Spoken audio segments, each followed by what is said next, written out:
출발 새아침.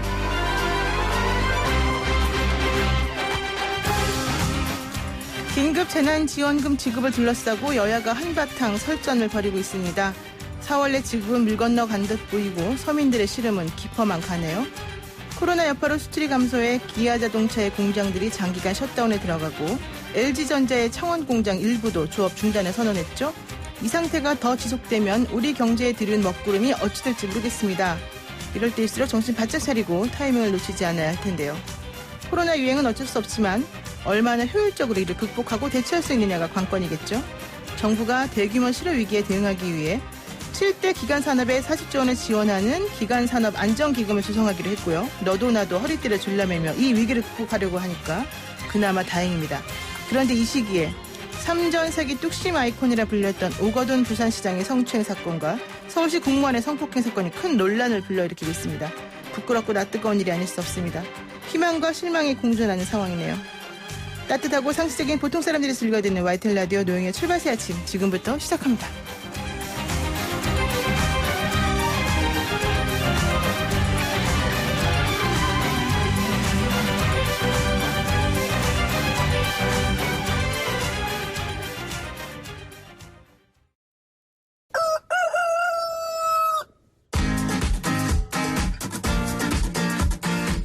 어디서든 꼭 끼어들 수 있는 오늘의 뉴스 꼭 끼워.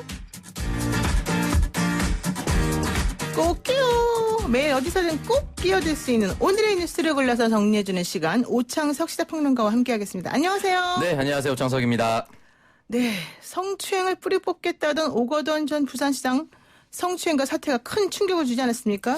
네, 사실 어제 저희 방송 끝나고 나서 오전이었습니다. 11시경이었는데요. 갑작스레 기자들에게 연락을 해서 오거돈 부산시장이 이제 기자회견을 했고 자신이 스스로 성추행 사건을 일으켰다라고 인정하면서 사퇴의 변을 남겼습니다. 네, 사실은 그 기자들이 한 20분 전에서야 이제 기자회견 하겠다는 얘기를 들었고, 네, 맞습니다. 무슨 소식인지 몰라가지고, 네. 이게 혹시 뭐 암 때문에 예전에 위암 투병한 적이 있거든요. 예, 그 맞습니다. 소식을 전하려나 아니면은 뭐 선거에서 부산에서 조금 안 좋게 결론이 난 것에 대해서 뭔가 좀 책임을 지려나 이랬는데. 완전히 다른 얘기였어요. 예, 맞습니다. 실제로 그 위암 재발설이 있기도 했었습니다. 기자들 사이에서 돌았었는데요. 전혀 다른 내용이었습니다. 이달 초에 부산시청 소속인 한 여성 공무원을 집무실로 불렀다고 합니다.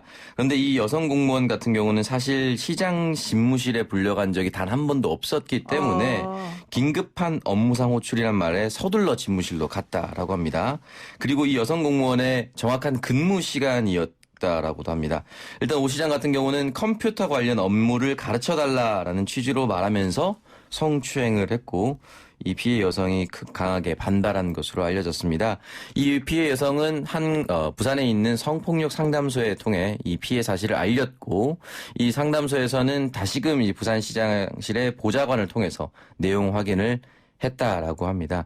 다만 피해 여성은 이 같은 내용이 선거에 이용되는 것, 즉 정치적 이용이 되는 것을 원하지 않아서 선거가 끝나는 4월 30일까지 공개 사과 그리고 시장직 사퇴를 요구한 것으로 알려졌습니다. 그런데 이제 이 사건이 일어난 게 지난 3월 7일 아니었습니까? 예. 토요일 날이었는데 토요일에 뭐 집무실을 부른다는 것도 좀 이상하긴 하지만 어쨌든 그 4월 15일 총선 전에 일어난 사건이었기 때문에 이 얘기가 왜 지금까지 알려지지 않았었는지 이게 또 조금 정치적으로 뭐 무슨 뭐 이유가 있는 거 아니냐 이런 얘기 나오더라고요. 네, 꽤 오랜 시간 동안 이제 이 사실이 감춰져 왔기 때문에 사실 야권에서는 총선 전에 이 사건이 이제 발표가 되면 총선에 큰 영향을 주니까 당정청이 어느 정도 인지하고 있는 선에서 감춘 것이 아니냐라고 이야기가 나왔었는데요. 일단은 피해 여성의 입장문이 어제 다시 한번 나왔었는데 이 입장문 초반에는 사실은 오거돈 시장이 뭐 경중과 관계없이 잘못된 내용이었다. 이런 표현 때문에 경중을 따질 것이 아니라 중한 범죄였고 명백한 성범죄였다. 이렇게 이야기를 남기면서 본인 스스로가 정치적으로 이용되는 것이 원치 않았기 때문에 감췄다라고 이야기를 남겼습니다. 따라서 조직적으로 감췄다라고 보기는 어려울 것 같고요. 피해 여성 스스로가 이야기했듯이 이것 때문에 뭐 다른 지역에 영향을 미친다라든지 또는 다른 정당에서 이용하는 것 자체를 원치 않았던 것으로 보입니다. 현재까지는. 그러니까는 오거돈 시장 측에서 기자회견 하면서 사용한 표현이 네. 뭐 사건의 경중을 떠나서 뭐 이런 식의 표현이 있었는데 그 표현이 본인을 유난스러운 사람으로 비치게 만드는 우려가 있어서 좀 유감이다 이런 얘기를 이 피해 여성이 했고요. 예, 맞습니다. 그리고 이 발표 시기 사태 시기와 관련해서는 뭐 정치적으로는 이용하지 말아달라 이런 얘기였다는 거죠. 네, 맞습니다. 그런데 그 오 시장 측이 부산 그 시장 그 총선 이후에 사퇴하겠다는 뜻을 전달한 하긴 했는데 문제는 지난해 9월에도 이런 종류의 성희롱 사건에 대해서는 엄벌하겠다 이런 경고가 스스로 원래 하지 않았었나요? 네, 이게 이제 부산시 산하기관에서 일어났었던 일입니다. 잇따라 성희롱 사건이 발생하자 엄벌에 처하겠다라고 강하게 경고를 했는데요. 사실은 이 부분에 있어서는 본인이 이제 더 큰 책임을 물게 생겼기 때문에 지금 나오는 내용으로 봐서는 경찰 수사에 당연히 들어가는 것이고요. 형사처벌까지 있을 수 있다. 그러니까 이 성추행의 정도가 굉장히 심각하다고 볼 수가 있습니다. 그렇죠. 업무상 또 위계나 위력에 의한 또 성폭력일 수 있기 때문에 이 부분 좀 정확하게 확인을 해봐야 될 것 같고요. 네, 맞습니다. 여야 반응은 어떻습니까?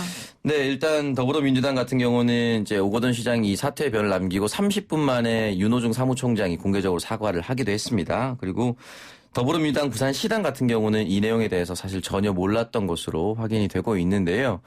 이 부분에 대해서 일단 즉각적으로 사과문을 발표했고 더불어민주당 중앙당 같은 경우는 제명 절차에 돌입을 했습니다. 빠르게 제명 절차가 끝날 것 같습니다. 미래통합당의 김성원 대변인 같은 경우는 국민 앞에 석고대죄해야 한다라고 이야기를 남겼고 과연 총선 기간 동안 내내 몰랐는지 진짜 더불어민주당이 몰랐는지도 조사를 통해서 낱낱이 밝혀야 된다 이렇게 이야기를 남겼습니다. 정의당 역시 논평을 남겼는데요. 강민진 대변인이 사퇴만으로 성폭력에 대한 책임을 면할 수는 없다라고 이야기를 남기면서 부산시는 지금이라도 전담기구를 구성해서 성평등 교육 및 조직 변화를 위한 내용을 꾀해야 된다. 이런 이야기 남겼습니다. 네, 이런 일이 정말 다시는 있어서는 안 되겠습니다. 네, 있을 수 이번에 없은 철저하게 조사를 좀 했으면 좋겠고요. 상응한 처벌이 이루어져야 될 것 같고요. 자, 두 번째 소식은 김정은 국무위원장 소식이라고요? 네, 맞습니다. 사실 이제 며칠 사이에 김정은 국무위원장에 대한 이야기가 굉장히 많이 나왔습니다. 건강 이상설이 제기가 됐고요. 사흘째가 됐지만 아직까지 모습을 드러내지 않아서 정말 큰 문제가 있는 것이 아니냐라는 의문을 자아내는데요. 일단 청와대는 북한 내부에 특이 동향이 없다라고 하면서 이 내용이 이상 징후가 없다는 걸 다시 한번 강조했습니다. 그러니까 김정은 국무위원장의 그 신변 이상설이 불거져 나온 지가 상당히 됐는데 네. 북한이 이례적으로 조용한 것도 조금 이상하다 뭐 이런 얘기가 나오고 있는 거잖아요. 예, 맞습니다. 그런데 청와대에서는 어쨌든 간에 뭐 특이 동향은 별로 없다 이런 얘기를 계속 하고 있는 거고요. 네. 이 와중에 중국 의료진이 김 위원장 치료를 돕기 위해서 평양에 갔더라 뭐 이런 얘기까지 나오니까 뭔가 조금 흑막이 혹은 뭔가 좀 안 좋은 게 있는 건 아니냐 이런 또 걱정도 하긴 해요. 예, 맞습니다. 사실은 이제 공식 발표가 없어서 이제 뭐 대북에 관한 소식통이라든지 뭐 베이징에 관한 소식통 이런 식으로 해서 계속 기사가 나오고 있는데요. 청와대 판단에서 이제 특이 동향이 없다라는 것은 일단 중국 접경 지역에 있는 단둥의 간부들과 무역 일꾼들이 평양으로 돌아가지 않고 평소대로 생활을 잘 하고 있다. 이런 부분에 근거를 들어서 이야기를 남겼습니다. 또한 김정은 위원장 이름으로 시리아 대통령에게 답전을 보냈다. 네. 이런 부분도 나왔기 때문에 사실 이 부분에 있어서 누가 대신할 수 없는 체제지 않습니까? 북한 그렇죠. 같은 경우는. 그렇기 때문에 큰 문제는 아닌 것처럼 보인다라고 국가안전보장회의에서 이야기를 남겼습니다. 그런데 이런 김정은 건강 이상설이 모레가 또 고비가 될 거라는 얘기가 나오던데 이건 무슨 말입니까? 네, 이제 4월 25일이 인민군 창건일 88주년입니다. 인민군 창건일 88주년이요? 예, 맞습니다. 그렇기 때문에 이 토요일 군내 사기를 다독이기 위해서라도 창건일에 직접 나올 것이다. 근데 여기에 나오지 않으면 정말 진짜 신변의 위협이 있거나 건강 이상설이 있다라는 것을 인정하는 셈이다라고 이야기를 남겼는데요. 근데 또한 그 양무진 북한대학원 교수 같은 경우는 작년에도 이렇게 조용한 1주년을 보냈다. 그렇기 때문에 올해 굳이 꼭 나와야 된다는 보장은 없다. 이런 이야기를 또 남겼고 4.27 남북정상회담 2주년이 또 곧 다가옵니다. 네네. 그렇기 때문에 이 인민군 창건일에 또 떠들썩하게 하지 않을 것이다. 라는 전문가들의 의견이 나오고 있습니다. 네, 신범철 전 아산센터장 같은 경우는 우리 출발새 아침에서 인터뷰를 하시면서 실제 그 김일성이나 김정일 본인의 그 선친 과의 그런 관계를 조금 끊어내려고 독립적으로 행동하는 것일 수도 있다. 이런 해석을 내놓기도 했었었죠. 네, 맞습니다. 정확한 거는 4월 25일이 좀 지나봐야지 알겠네요. 네, 맞습니다. 네, 그리고 또 정부에서는요, 관련해서 남북 철도 사업을 재개하겠다 이런 입장을 내보이면서 이걸 한반도 뉴딜 정책으로 좀 생각하는 면이 있다면서요. 네, 일단 정부가 가장 먼저 동해선 철도 연결을 위한 본격 작업에 들어갔습니다. 강릉에서 제진 구간의 철도 사업을 남북협력기금으로 건설하기로 결정을 내린 것인데요. 일단 통일부는 김현철 통일부 장관 주재로 제313차 남북교류협력 추진협의회를 통해서 이 사업을 확정 지었습니다. 강릉에서 제진 구간을 조금 설명해 드리면은 110.9km 구간이고요. 강릉, 양양, 속초, 고성, 제진 그리고 제진부터 3일포 금강산까지 이어집니다. 그렇기 때문에 금강산을 철로로도 어떻게 보면 갈 수 있는 시기를 마련할 수가 있는 거고요. 향후 부산에서 출발해서 북한을 관통해서 시베리아 횡단 철도와도 연결할 수 있는 대사업이 됩니다. 네. 여기에 대한 미래통합당의 또 강원도당 입장이 나온 게 좀 특이하더라고요. 동해 북부선 철도 건설 사업에 대해서 예비 타당성 검토를 면제한다 이러니까는 환영한다는 입장을 이례적으로 밝혔죠. 네, 굉장히 환영한다는 메시지를 남겼는데요. 일단 강원도의 여러 현안 사업이 지지부진을 벗어나지 못하고 있는 가운데 일군 일대 쾌거가 아닐 수 없다라고 하면서 향후 차질 없는 건설을 위해 전폭적인 협조를 하겠다. 이런 식으로 이야기를 남겼습니다. 또한 정부의 의지만으로 되지 않는다면서 국회도 이에 상응하는 기반 조성을 위해서 조속히 입법, 예산 지원 등에 적극 나서야 된다라고 국회를 압박했습니다. 사실 이제 더불어민주당은 청와대와 함께 갈 것이 분명하기 때문에 어떻게 보면 미래통합당인 자당에게 요구한 것이라고 볼 수도 있고요. 이 남북협력 사업으로 지정이 되면 국가재정법에 따라서 예비 타당성이 자동으로 면제가 됩니다. 아, 그렇군요. 네, 그렇기 때문에 이 철도 건설 사업은 발표와 동시에 조기 착공이 될 수 있습니다. 강원도 입장에서는 또 새롭게 발전할 수 있는 계기가 된다는 측면에서 좋을 수도 있겠습니다. 네, 맞습니다. 그리고 짧게 그 김종인 전 미래통합당 총괄선대위원장이 비대위 체제로 전환과 관련돼서 좀 나온 얘기를 한번 알아볼까요? 네, 일단은 23일입니다. 심재철 권한대표 당 권한대행과 만나기로 했었는데요. 일단은 만나지 않은 것으로 최종 확인이 됐습니다. 네. 이 김 위원장 자택 앞에서 이제 기자들이 기다렸다가 회동 여부를 물었는데 만나진 않았고 아직까지 별 그런 것에 관심이 없다. 이런 식으로 이야기를 남겼습니다. 사실 미래통합당 내부에서도 좀 반발이 있어가지고 이게 쉽지는 않아 보이는데요. 자, 그리고 또 안철수 국민의당 대표도 뭐 대구로 간다는 소식이 있더라고요. 네, 당초 이 대구 동산병원에서 올라올 때 다시 돌아오겠다 이런 메시지를 남기지 않았습니까? 그래서 이제 최측근인 이태규 의원을 통해서 조만간 다시 내려갈 것이다라고 이야기가 나왔고요. 어떤 병원에 내려가서 어떤 진료를 하면 되는지 알아보고 있는 중이다. 이런 이야기를 했습니다. 의사 안철수로 다시 돌아가는 겁니까?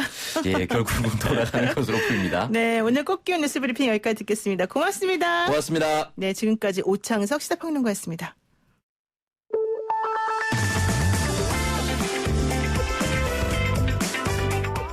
영희와 함께하는 슬기로운 출근길 노영희의 출발 새 아침은 청취자 여러분과 함께 만들어갑니다. 짧은 문자 50원, 긴 문자 100원에 유료 문자 샵 0945, 우물정 0945로 문자 보내주시거나 유튜브 보이는 라디오 댓글창, YTN 라디오 어플리케이션 예스를 통해 여러분의 목소리를 들려주세요. FM 94.5MHz YTN 라디오 노영희의 출발 새 아침 잠시 후 계속됩니다.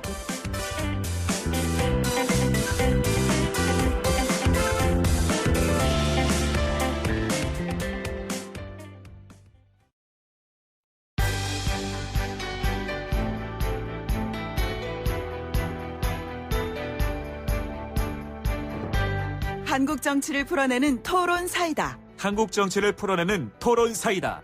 YTN FM 출발 새 아침. 여의도 중계석.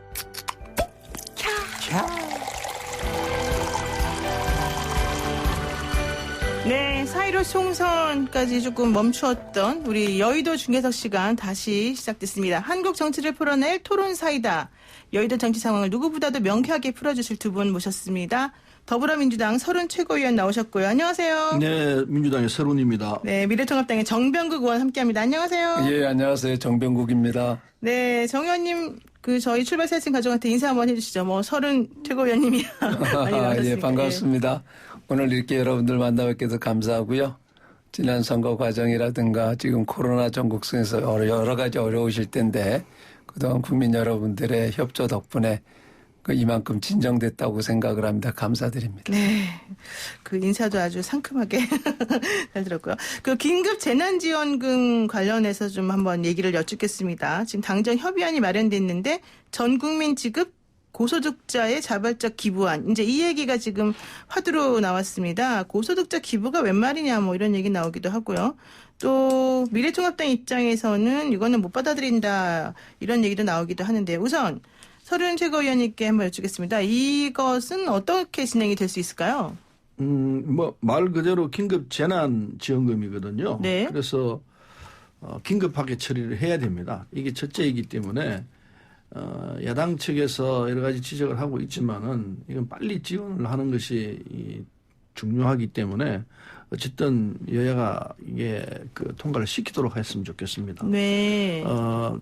지난 선거 전까지 선거를 가지고 또 얘기할 건 아니지만은 왜 이게 야당의 패인이 이렇게 있었느냐 이걸 본다면은 이게 발목 잡기다. 네. 국정에 대한 이게 크게 작용했다고 봅니다. 그래서 물론 이번 긴급재난지원금을 구체적으로 논의하자는 입장에서는 그건 발목 잡기가 아니고 제대로 된 예산을 가지고 국정을 운영하자. 이런 측면이라고 얘기할 수 있을지 모르지만은 국민이 얼핏 보기에는 이것도 역시 옛날처럼 발목 잡기 하는 거 아닌가 이런 우려가 있을 수 있다 생각합니다. 네. 그래서 지금은 빨리 처리하는 것이 중요하기 때문에 국회를 빨리 열어서 4월 말까지는 정리를 하고 적어도 5월부터는 국민들이 지급받을 수 있도록 이렇게 하는 것이 무엇보다 중요하다 생각합니다. 근데 야당 입장에서는 이제 재정 건전성 문제도 얘기를 하고 있고 자발적 기부라는 게 사실 가능하겠느냐 이런 비난의 소식도 좀 나오는 것 같긴 한데요. 정 의원님 어떻게 보십니까? 저는 우리 서른 의원님 말씀 맞다나 긴급 재난지원금입니다. 지금 시급합니다. 네. 예, 정말 하루 벌어 하루 먹고 사시던 분들 네. 정말 긴급하게 지원을 해드려야 되는데 중요한 것은 어떻게 긴급하게 고로 지급을 하느냐 하는 문제인데 이것은 이미 선거 전서부터 문제 제기가 됐던 부분이에요.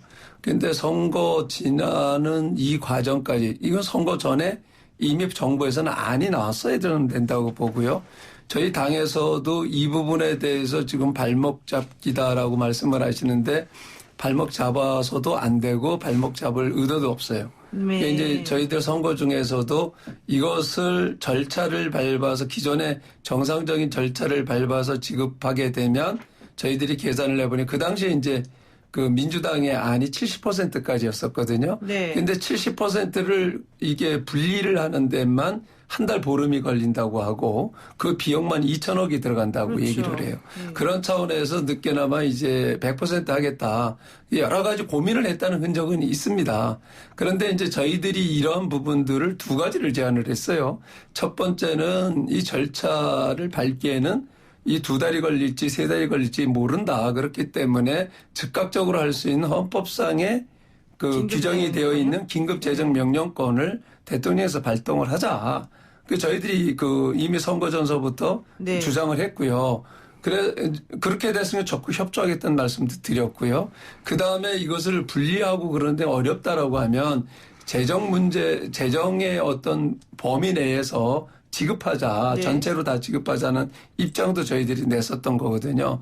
그리고 또 이것을 굳이 국채까지 발행을 해서 안 해도 되는 방법이 있다. 지금 512조 3천억이라고 하는 올 예산이 있는데 지금 올 예산 자체도 이 코로나로 인해서 제대로 지금 이 집행이 잘 안 되고 있거든요. 네. 그래서 이거 세목 변경을 통해 가지고 조정을 해 가지고 이것을 활용을 하자. 네. 이게 지금 한 번으로 끝날 수 있다라고 하면 저는 추경을 해서 할 수 있다고 봐요. 또 시간이 그렇게 저는 중요하다고 보지는 않아요. 한 번으로 끝난다라고 하면 언젠가 주면 되는 건데 그러나 제가 보기에는 이 코로나 이후에 여러 가지 여파가 전 세계적인 여파들이 이게 간단치가 않거든요. 네. 따라서 일단은 전체의 소상공인들 같은 경우는 70%가 6개월 내에 망할 거다. 이런 보도도 나오고 하는 만큼 빨리라고 얘기를 하신다라고 하면 왜 이런 방안은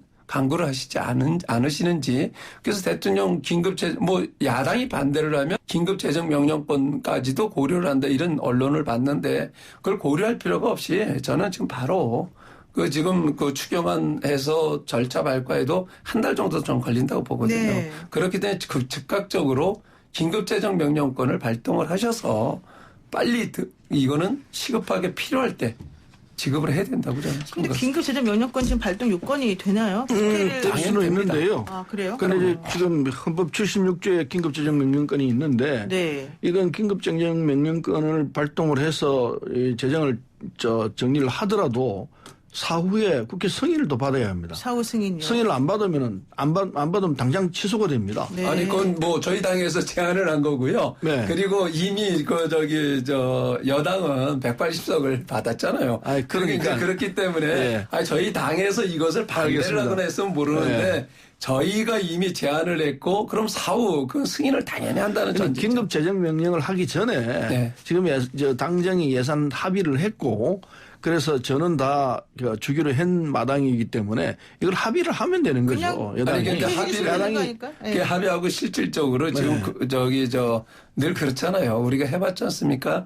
여야 간의 합의 절차라든지 이런 부분들이 원내 대표 간으로 끝나는 게 아니라 의원들의 여러 가지 이견들이 있어요. 그렇기 때문에 이런저런 과정을 겪다 보면 또 시간이 걸리고 그렇기 때문에 기왕에 우리 야당의 입장에서는 선거 전서부터 긴급재정명령권 발동해가지고 하자. 네. 그건 더 시간을 단축시킬 수 당장 할 수가 있는 거거든요. 근데 그렇기 때문에 저는 그거를 굳이 저는 선거 중에도 문재인 대통령께서 이걸 국회로 넘기시는 모습을 보면서 이걸 왜 이렇게 하실까. 굉장히 우려스러웠던 거예요. 예, 지금 야당이 긴급재정명령권을 발동하라고 그러는데 이건 안 해도 되는 얘기일 것 같습니다. 지금 제한돼 있는 걸 통과시키면 되는 건데 네. 굳이 다시 또 명령권을 발동해서 하라는 이야기는 이건 이해하기 참 힘들고 네. 우선 오늘 올라오는 대로 여야가 합의해서 이 안을 통과시키면 되는 거니까요. 야당은 이제 다른 얘기할 필요가 없다고 생각합니다.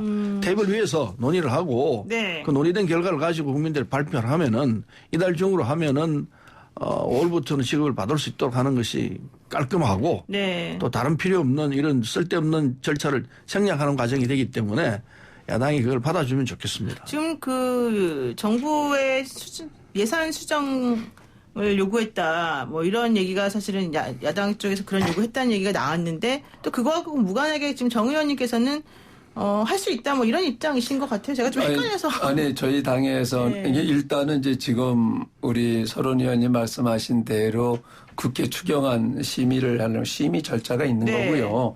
지금 아직까지도 추가적으로 예산 심의에 대한 기초 자료조차 넘어오지 않았거든요. 그런 부분들을 이제 결국은 국회로 넘으면 절차를 밟겠다는 건데 네. 그래서 이런 절차는 어차피 긴급재정명령권에 의해서 집행을 하고 후 이거 승인 절차를 하면 됩니다. 이런 절차는 나중에 해도 되잖아요. 그럼 시간이 굉장히 단축을 할 수가 있는데 네. 왜 굳이 저는 이 추경안 이 절차대로 해가지고 당장 가능하다라고 하면 이것도 저는 무난하다고 봐요.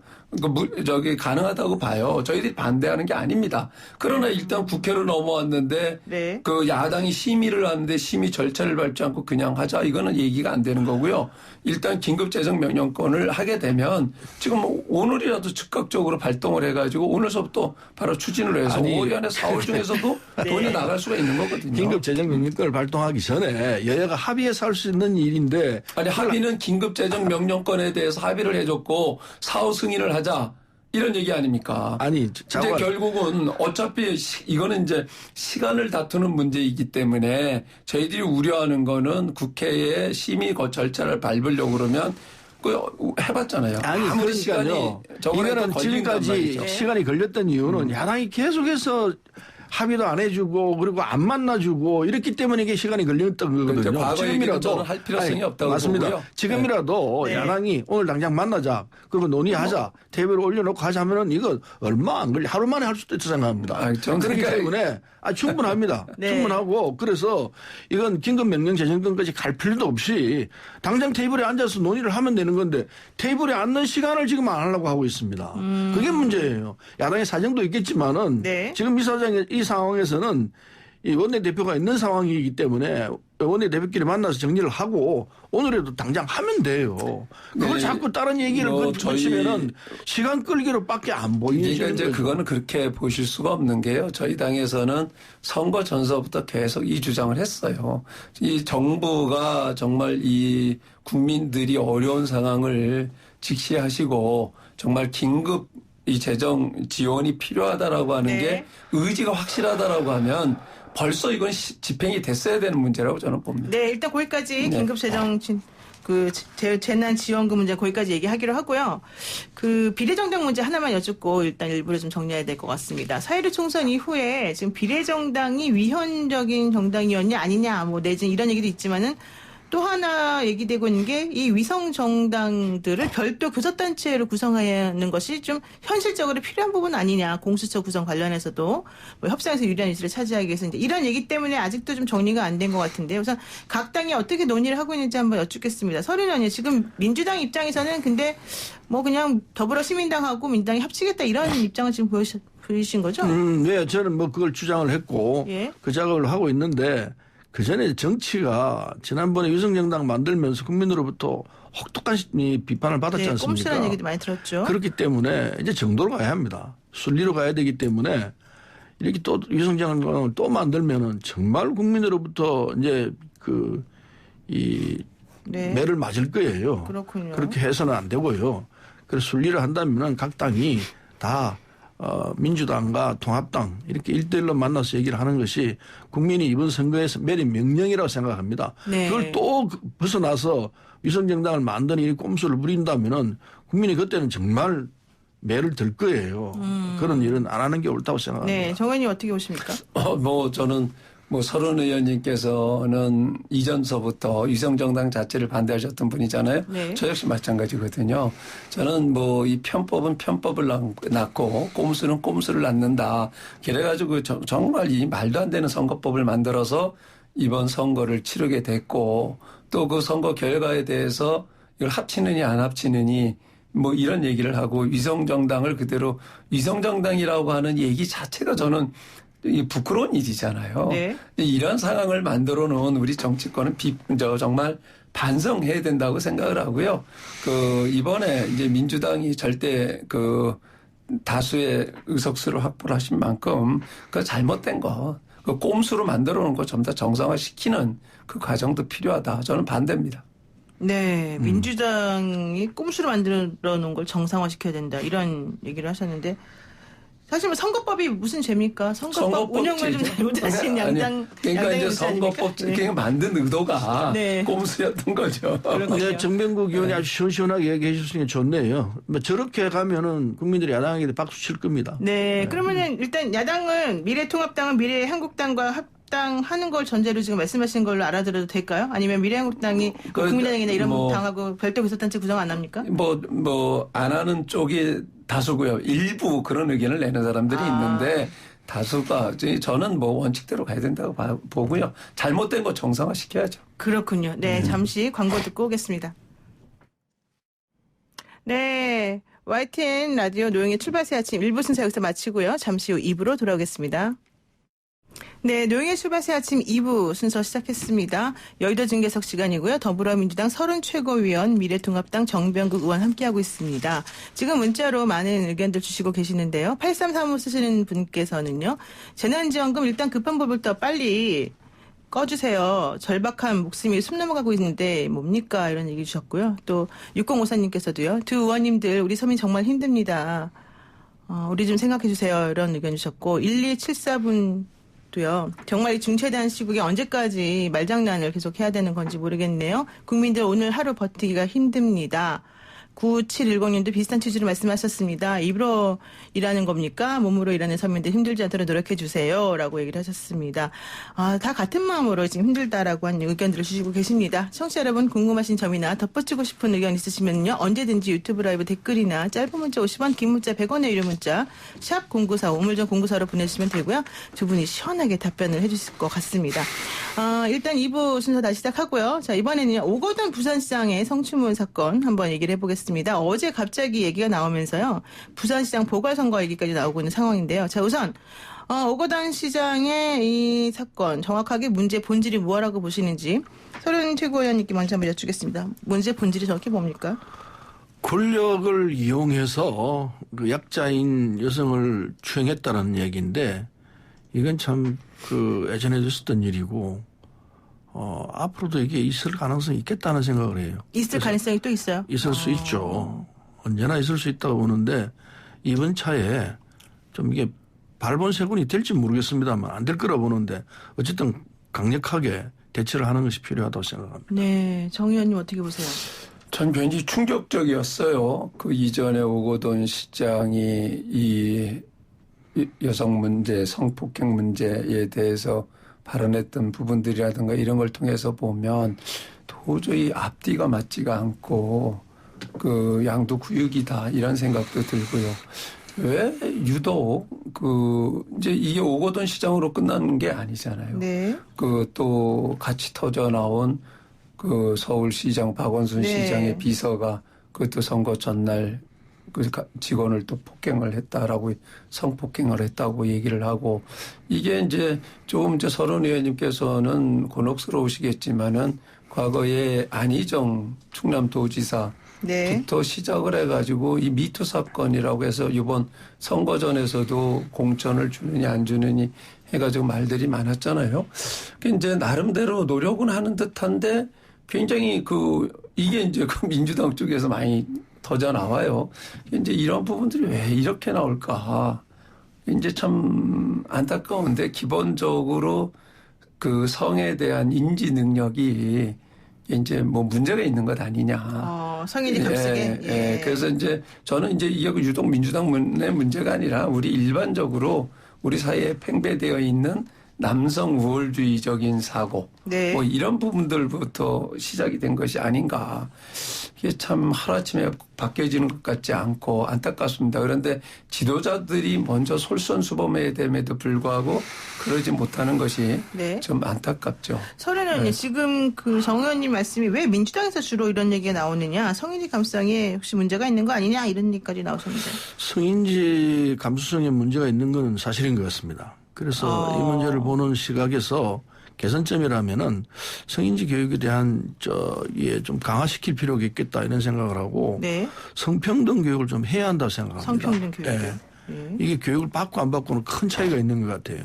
저도 교육을 받아보니까 이 교육을 받아야 되겠구나 하는 생각을 해요. 네. 그래서 이 교육을 전 공무원들에게 쥐고하러 막론하고 다 받을 필요가 있겠다는 생각을 합니다. 근데 사실 이런 문제가 어제 오늘 나온 얘기가 아닌데 교육을 이제 받는 거는 무슨 얘기일까요? 교육을 받고 안 받고 차이가 나오는 것이 네.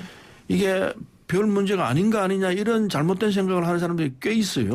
그렇군요. 그래서 그게 범죄 행위다라는 사실을 정확하게 인식을 시켜야 네. 이런 행위가 안 일어날 수 있는 소지가 있다고 생각하고요. 성교육은 정규적으로 받게끔 되어 있는데 좀 잘 이해가 가지 않는 것은 성교육을 주도하고 관리 감독을 하고 받게끔 해야 될 이 장들이 지금 이러고 있단 말이에요. 네. 근데 그 사람들이 과연 지금 정규적으로 하고 있는 성교육을 받았는지 이제 그것부터 좀 점검을 해보실 필요가 있다. 이렇게 생각을 하고요. 또 문제는 이런 일을 저질렀으면은 그야말로 이 문제로 국한을 해서 봐야 돼요. 네. 그런데 이걸 정치적으로 이용할까봐 바로 즉각적으로 이것을 조치를 못했다라고 얘기를 하는데 그 자체가 정치적으로 저는 이용을 했다고 봐요. 네. 선거 이전에 이 일이 벌어졌는데 심지어는 사퇴석, 각서까지 쓰고 사퇴석까지 써갖고 공증까지 했다는 얘기는 정말 파렴치하다. 근데 이제 정치적으로 이 부분에 했다. 있어서 네. 이제 걱정스러운 부분은 네. 피해자에 대한 신상털이가 지금 벌써 시작되고 있어요. 이거 중지해야 합니다. 그렇죠. 적극적으로 절대적으로 대중들이 하면 안 하는 되죠. 거겠지만은 절대 해서는 안 되고 네. 그런 2차 피해가 일어날 가능성이 있기 때문에 이걸 막아주는 것이 필요합니다. 지금 야당에서는 민주당이 이걸 알면서도 이번에 선거 때문에 숨기고 있다가 이번에 터뜨린 거다. 뭐 이런 얘기까지 그건 나오고 절대 있습니다. 아니고요. 아니에요? 그건 전혀 아니에요. 뭐 우리도 일단은 몰랐습니다. 이제 그런 이제 뭐 우리 민주당에서는 안 했을 수가 있는데 네. 그런데 이제 오거돈 시장의 행태가 그걸 의심을 갖게끔 만들죠. 그렇군요. 그리고 지금 우리 서른 의원님 말씀하신 대로 피해자가 2차 피해가 안 나오도록 해야 되는데 이런 행태가 즉각적으로 행해야 그러니까 이거에서 조치를 하지 않음으로 인해 가지고 그 피해자에게 여러 가지 이제 질문을 하게 된단 말이죠. 네. 그 과정에 대해서 이러한 상황을 만들었다라고 하는 것이 저는 오거돈 시장이 정말 파렴치했다. 이 사건은 수사를 하고 있으니까요. 정리가 잘 될 거라 생각합니다. 그러면은 부산시장 보궐선거가 어차피 내년에 이제 치러져야 될 것 같은데 벌써부터 후보들이 막 거론되고 있습니다. 어느 분이 가능할까요? 내년 4월에 치를 선거이기 때문에요. 아직 많이 남아서. 지금은 뭐 거론하는 것 자체가 별로 의미가 없다고 생각합니다. 아, 네. 그렇군요. 저도 이 사건이 나자마자 이런 다음 선거 후보자 얘기를 하는 거는 자체가 좀. 예, 그 논의할 대상이 저는 아니라고 그렇군요. 봅니다. 네, 그러면 이제 미래통합당 지금 발등에 불 떨어진 얘기 하겠습니다. 김종인 비대위 체제로 전환 가능한지 아닌지 당내 반발이 엄청나게 있습니다. 우리 당을 너무 무시하고 있는 거 아니냐 뭐 이런 얘기까지 나오고 있는 상황인데요. 지금 만약에 김종인 위원장을 이렇게 반대한다 그러면 미래통합당을 이끌 수 있는 사람은 그럼 누가 되는 겁니까? 참 부끄러운 일이고요. 그리고 무시하는 거냐라고 말씀하시면 무시당할 짓을 한 거죠, 우리가. 아, 그래요? 저 이제 그 정도로 참 비참해. 아직까지도 우리가 어떤 상황에 처해 있는지 잘 깨닫지 못하는 우리 구성원들 일부가 전 참 안타깝고 그러한 것들이 이렇게 이제 무시를 당하게끔 만든다. 저는 이렇게 생각을 해요. 지금 뭐 김종인 그 대표가 아니라 그 어떤 사람을 모셔온다 하더라도 과연 이런 상황 속에서 이 문제가 해결이 될 수가 있을까? 저는 이제 그런 걱정을 하거든요. 일단 제일 중요한 거는 누가 오더라도 선거가 없는 상황에서 비대위를 구성을 하게 되면 그 비대위원장에 대한 오소리티가를 네. 어디서 찾을 거냐는 문제예요. 그런 부분들은 구성원들이 전체적으로 정말 절대적으로 합의가 이루어지고 공감대가 만들어져서 우리가 무슨 수를 써서 이런 상황을 극복하자. 이런 각오들이 우선 먼저 돼야 누가 오시더라도 그런 권위를 가지고 이 문제를 해결해 나갈 수가 있을 텐데 결국은 또 어떤 누가 온다 해서 그분 혼자서 하는 건 아니잖아요. 그동안 우리 구성원들이 못 해냈던 부분들을 보완하고 네. 그런 역할을 해주고 우리는 협력하고 이렇게 해가지고 이 문제들을 해결해 나가려고 생각을 해야 되는데 지금 뭐 이 선거가 끝나자마자 바로 그 다음 날로 해가지고 저는 당 지도부가 사발통문 돌려가지고 그냥 설문으로 그걸 끝냈다라고 하는 것은 예. 그 방법이 잘못됐다고 보고요.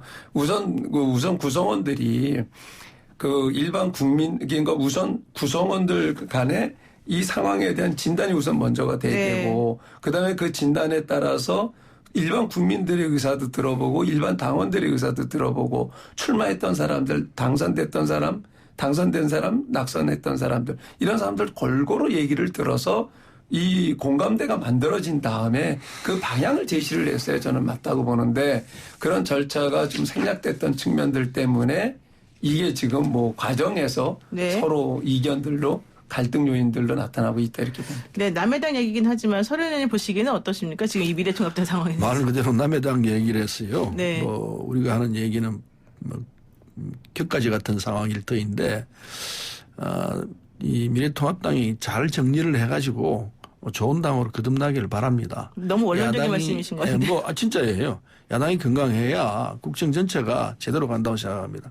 근데 한 가지 이제 걱정스러운 부분은 우리도 김종인 체제를 겪어봤거든요. 네네. 겪어봤는데 그래서 그분이 갖고 있는 장단점을 잘 아는데 근데 지금 이 체제 좀 이해가 잘 안 된다 싶은 부분은 무한정 운운하는 부분이 나오고 전적으로 정권을 달라 이런 얘기는 무슨 말씀으로 무슨 속도소리 저는 말씀을 하시나 조금 걱정스러운 바가 있습니다. 그러나 기본적으로 야당이 잘할 거라 생각합니다. 정병국 의원 같은 분이 지금 말씀하시는 걸 들어보면은 네. 앞으로 괜찮겠구나 하는 생각을 합니다. 기조를 좀 그렇게 잡아갔으면 좋겠습니다. 그런데 김종인 비대위원장이 만약에 그런 권한도 없다면 사실은 총선을 앞두고 있는 것도 아니고 이제 끝난 상황에서 사실 당을 장악해서 뭔가 해내기는 너무 힘이 버거우니까 그런 요구를 좀 하고 있는 거 아닐까요? 아니면 뭘 갖고 좋은 방안이라 생각하기도 합니다만은 그러나 저면은 할 얘기가 많이 있습니다. 남의 당 얘기이기 때문에 조심스럽고 뭐 갖다부터 할 수 있는 사안은 아니니까 정병국 의원이 진단하고 있는 대로 잘 정리해 주길 바랍니다. 네. 저는 뭐 말씀하신 대로 김종인 대표가 정권을 달라고 하는 부분들도 그런 측면들이 걱정이 되니까. 네. 그러나 그렇게 정권을 줬다라고 해가지고 그냥 뭐 일사불란하게 처리가 되는 게 정치가 아니거든요. 그렇기 때문에 우선 우리 구성원들 간의 공감대를 만드는 작업, 네. 치열하게 토론하고 논의해서 그런 과정부터 먼저 만들고 그다음에 그럼 우리가 제시하는 그 방향에 대해서 이것을 실천하기 위해서 집행하기 위해서 어떤 분을 모셔오는 게 좋을지 또 누가 맞는 게 좋을지 그다음에 논의를 하는 게 저는 우선이다. 지금 이렇게 시급하게 뭐 해가지고 이 문제가 해결될 부분이 아니거든요. 빨리 한다고 될 부분이. 그래서 지금 뭐 여러 가지 진통, 갈등 일어나오는 건 당연하고요. 네. 그럼 뭐 이런 상황으로 망해놓고 조용하다라고 하면 그거야말로 진짜 망한 집안이죠. 그러나 지금 뭐 시끄럽고 하는 건 당연한데 네. 이 시간이 좀 길어도 전 괜찮다. 그러고 더 논의를 하고 더 심도 있게 우리 구성원들 간에 더 토론하고 논의하고 그다음에 또 일반 국민들 의견도 듣고 일반 당원들 의견도 듣고 이런 과정이 좀 필요하다고 봅니다. 그렇게 해서 어떤 방향이 나오면 그 방향을 가지고 또 우리 결정을 해도 늦지 않다. 그런데 대단히 죄송합니다만은 야당이 지금 지지부진해지면은 여당이 힘들어집니다. 아, 그래요? 예, 그래서 빨리 정리를 하시고 코로나 전국에 임해야 되니까요. 뭐 A가 됐든 B가 됐든 결단을 내려가지고 우리 여당하고 함께 국정을 논의할 수 있는 이런 시스템 만들어주기를 간곡히 부탁합니다. 그거는 이제 조금 죄송한 말씀인데 좀 그렇게 되면은 비아냥되는 것 같은 느낌이 드시니까 이제 뭐냐면 이런 거예요. 네. 국정을 논의하는 데는 당연히 지금 지도 체제가 있기 때문에 논의가 됩니다. 다만 지금 저희가 논의하는 거는 미래통합당이 미래에 대해서 논의를 하는 거지 국정을 논의하자는 거는 아니니까 네. 그런 전화하고는 별개라고 하는 것은 분명하게 이해하겠습니다. 네, 4852님께서 문자 주셨습니다. 오늘 두 의원님들 방송 아주 듣기 좋네요. 오늘은 걱정도 서로 해주시고 조언도 해주시니까 좋습니다. 저도 참 좋네요. 오늘 말씀 여기까지 듣겠습니다. 고맙습니다. 감사합니다. 네, 지금까지 더불어민주당 서른최고위원 미래통합당 정병국 의원이었습니다. FM 94.5MHz YTN 라디오 노영희의 출발 새 아침 8시 정각에 돌아오겠습니다.